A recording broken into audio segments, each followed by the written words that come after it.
जी, अस्सलाम वालेकुम एवरीवन। मेरा नाम है सैयद फवाद वसीर और मैं हेड ऑफ़ रिसर्च हूँ के ट्रेड सिक्योरिटीज़ लिमिटेड के अंदर। और कल हमने एक बैंकिंग सेक्टर पे डिटेल रिपोर्ट निकाली है। उसके मैं कुछ की हाइलाइट्स डिस्कस करूँगा आपसे। इसके अंदर एक चीज़ जो वाज़े तौर पे देखने वाली है कि पिछले 15 साल के अंदर कोई सिर्फ 2 साल ऐसे हैं जिसके अंदर banking sector as a whole की प्रॉफ़िटेबिलिटी नीचे गई है। और एक जो उसके अंदर साल था जिसके अंदर मेजर डिक्लाइन था, जो कि तकरीबन 21% का डिक्लाइन था, वो था जब बैंकों के ऊपर 2017 के अंदर सुपर टैक्स लगा था। इसके अलावा कोई ऐसा साल नहीं है जहाँ पे बैंकिंग की अर्निंग बहुत सिग्निफिकेंटली डिक्लाइन हुई हो। रन रेट जो है सारा पॉजिटिव ही है। आगे जाके अभी हमने देखा है शराइ सूद जो है वो नीचे आने के इम्कान है गोइंग फॉरवर्ड, और 25 के अंदर भी ये और नीचे आएगा, तो उस पर मेजर कंसर्न हो जाता है कि बैंक्स कैसे कमाएंगे। इसके अंदर हमारा जो मौक़िफ़ है सिंपल है, ये है कि इसके अंदर जो बैंक्स अपनी नॉन फंडेड इनकम के कैपिटलाइज़ कर सकेंगे, वो आउट परफ़ॉर्म कर सकते हैं मार्केट को। अब तक मार्केट ब्रॉडर मार्केट का जो रिटर्न है तकरीबन 47% का है, बैंकिंग सेक्टर का जो रिटर्न है तकरीबन 66 या 66% का है। तो इसको मद्देनज़र रखते हुए मुझे लगता है कि अभी भी इसके अंदर, इस सेक्टर के अंदर काफ़ी वैल्यूएशन बाकी है।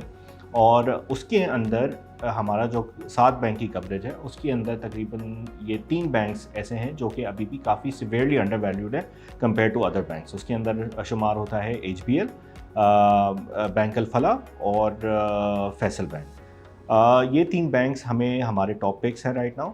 बाकी सारे बैंकों में अपसाइड अवेलेबल है, बट हमें लगता है कि ये बैंक्स हो सकता है जो इन्होंने इतना ज़्यादा परफॉर्म नहीं किया है कंपेयर टू अदर बैंक्स, और हमें लगता है इसके अंदर काफ़ी वैल्यू निकल सकती है। एक और चीज़ जो बैंकिंग सेक्टर के अंदर आजकल सुनने में आ रही है और जो डेवलपमेंट्स हो रही हैं, वो है एडीआर टैक्स की। एडीआर टैक्स बेसिकली ये है कि बैंक जो गवर्नमेंट सिक्योरिटीज़ के अंदर कमा रहे हैं पिछले 2 साल से, उसको थोड़ा डिस्करेज करने के लिए और फोकस करें कि लोन बुक जो है बैंक की वो इंक्रीज़ हो जाए, और उससे पूरे पाकिस्तान को फ़ायदा होगा। बिकॉज़ इंडस्ट्रीज़ जो है हमारी, उनको जब लोन्स अवेलेबल होंगे तो वो अपनी एक्सपेंशन साइकिल्स की तरफ जा सकते हैं, और अपने अगर वर्किंग कैपिटल रिक्वायरमेंट्स हैं तो वो पूरे कर सकते हैं। और अगर कोई एंसिलरी उनको किसी चीज़ की फंडिंग की ज़रूरत है, वो भी हो सकता है। इससे पूरा मुल्क जो है बेटरमेंट की तरफ जा रहा है। तो गवर्नमेंट भी फोकस कर रही है कि बैंक्स लेंडिंग की तरफ ध्यान दें, और सारे बैंक्स हमने देखा है कि सितंबर ऑनवर्ड्स बहुत ही सिवियर एफर्ट्स कर रहे हैं कि अपने लेंडिंग बुक को इन्हांस करें, वरना उनको एडिशनल टैक्स देना पड़ेगा। इसके 3 स्लैब्स हैं जो कि हमने रिपोर्ट में एक्सप्लेन किए हुए हैं, बट आइडियल जो नंबर है वो है 50% एडीआर रेशियो का, और उसके ऊपर अगर बैंक होगा तो उसको एडिशनल टैक्स चार्ज नहीं होगा। तो सारे बैंक्स यही कोशिश कर रहे हैं कि दिसंबर से पहले ये अपना एडीआर टैक्स मीट कर लें। बहुत सारी स्ट्रैटेजीज़ इसके अंदर एम्प्लॉय हो रही हैं, और हो सकता है कि अर्निंग्स में थोड़ा सा इम्पैक्ट आ सके 24 की लास्ट क्वार्टर के अंदर और पहले क्वार्टर के अंदर 25 के।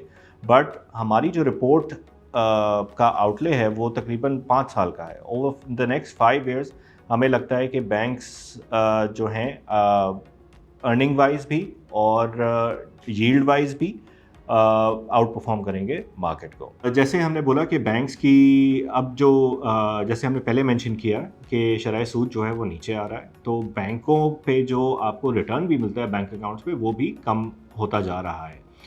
तो ये एक ऐसा एक इन्फ्लेक्शन पॉइंट आ गया है जहाँ पे इन्वेस्टर्स जो हैं वो सोचते हैं कि या तो हम लोग बैंक में पैसे डाल दें या फिर एक्विटीज़ के अंदर पैसे डाल दें। और एक्विटीज़ के अंदर सबसे ज़्यादा यील्ड अभी जो बैंकिंग सेक्टर के अंदर है तकरीबन 15% 14% के, हमारे सेक्टर की जो कवरेज यील्ड है 7 बैंकों की, वो तकरीबन 14 से 15% के करीब है। रेंज तो इसकी 12 से 15 है, लेकिन अगर एवरेज निकालते हैं तकरीबन 14% की एवरेज निकलती है। एवरेज यील्ड की बात कर रहे हैं जो कि डिविडेंड के तहत मिल सकती है इन्वेस्टर्स को। तो ये एक बहुत ही अट्रैक्टिव पॉइंट है in the low interest rate environment. इसको एक की एंगल से देखना चाहिए और इसके ऊपर एक्ट भी करना चाहिए, बिकॉज ये टाइम है कि आपको सस्ते दामों पे इन टर्म्स ऑफ वैल्यूएशन आपको अच्छे बैंक्स मिल रहे हैं और आपको यील्ड भी मिल रही है। Thank you.